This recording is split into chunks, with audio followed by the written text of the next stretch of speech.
And let's roll sound. We are headed out to the Sierra Buttes Fire Lookout hike on this gorgeous weekend. We're almost there. And we went the incorrect direction to the incorrect trailhead, which was my fault. So we are rerouting back to the known trailhead through Sierra City, which is kind of a cool little city. So got to see some new stuff as we head towards the correct jump off point. Sierra City. Little happy accidents, even though we went the incorrect direction. You can do a bit shorter one that starts a little further up, which I think we're going to tackle today. It's about a 5 mile out and back. So get ready. Let's go.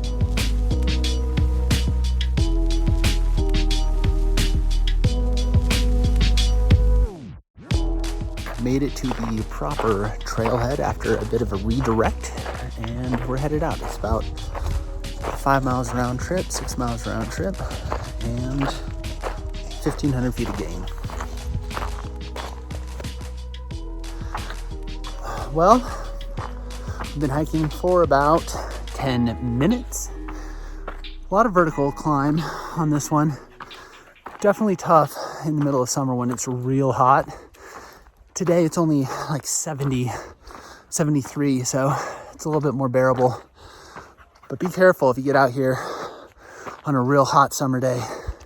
Pack a lot of water because it's a strenuous hike, a lot of fun, great views, but you can get overheated pretty quickly. Quick break, an overview looking up over the top of Upper Sardine and Lower Sardine Lake, Sand Pond. It's a beautiful view, and it's a good place to stop because this thing reaches about 8,500 feet in elevation, and even for the avid hiker, you can get pretty winded. So taking a pause as the pup runs and we cool down. Oh dang, oh my gosh.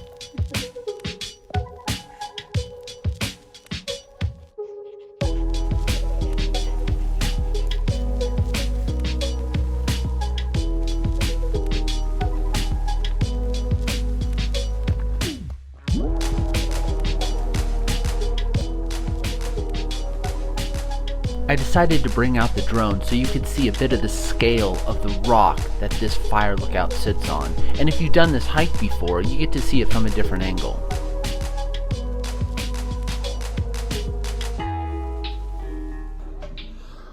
All right, we're climbing the stairs. It's the final push to the fire lookout. These stairs are extremely steep, and after that long hike, you just really got to pay attention.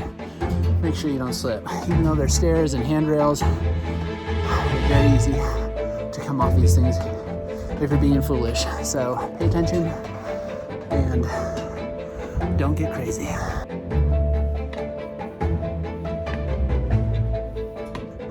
Be careful and don't drop your camera.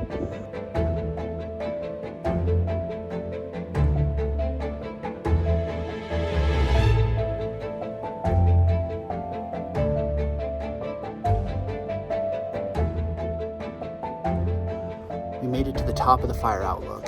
I'm actually not a huge fan of heights, so the edge of this thing, which drops off over a sheer cliff, it's not my favorite thing to walk to the edge and look down below. I'm going to show you guys so you can take a look, and then I'm stepping back off it. I always get that sense of vertigo when I'm stepping out over a sheer cliff. It goes away after a minute, but it's definitely there in the beginning, and it's not the most comfortable feeling. It just keeps you aware.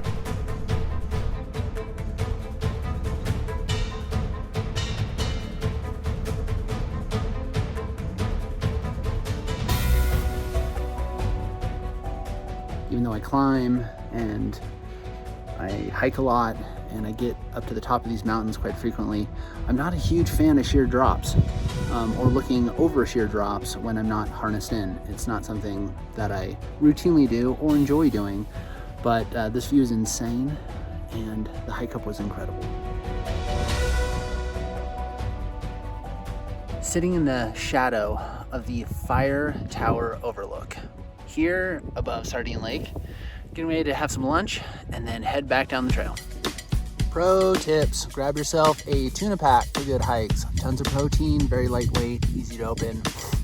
This is the way to live. Cheers.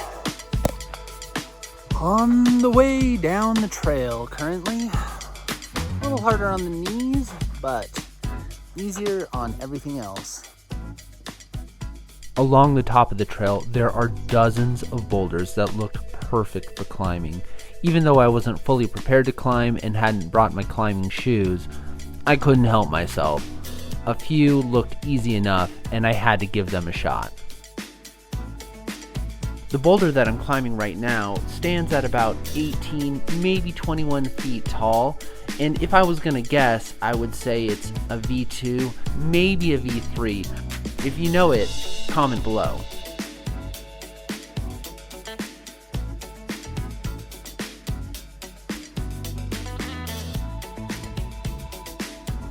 First ascent. Pretty great when you get to combine your different sports, hiking and running and climbing, bouldering. Found a great boulder just now. Get up after it and see what it's like. Easy climb, nothing dangerous. You can do it in hiking shoes, but it's just fun to combine sports. Why do we hike? Why do we climb? And I'm wondering if it's to feel more connected to nature, or if we're trying to find a sense of connection to ourselves or the people that we're with. I think there's something about being outside that brings us to sort of the core level of who we are and who we want to be. So, deep thoughts while we're hiking. We need healing in our lives. We need medicines, we need infusions, we need all these things to make us better. And honestly, I'm wondering if nature really is that, if the outdoors provides a lot of what we're looking for from a mental and physical standpoint. I think a lot of our healing can be found, not all of it, but a lot of it can be found by being outside and exploring just the world around us, the things that we've been given here on this earth to enjoy. And I think that's something we can all take to heart. If we could bottle up nature, if we could bottle up the spirit of what we're experiencing right now and put that thing in an IV and jam it in your arm, I think it would really be healing. It would be the medicine we're looking for on some level, not every level, but it does provide some of that healing. So get out there, uncork this bottle of healing, and take a drink.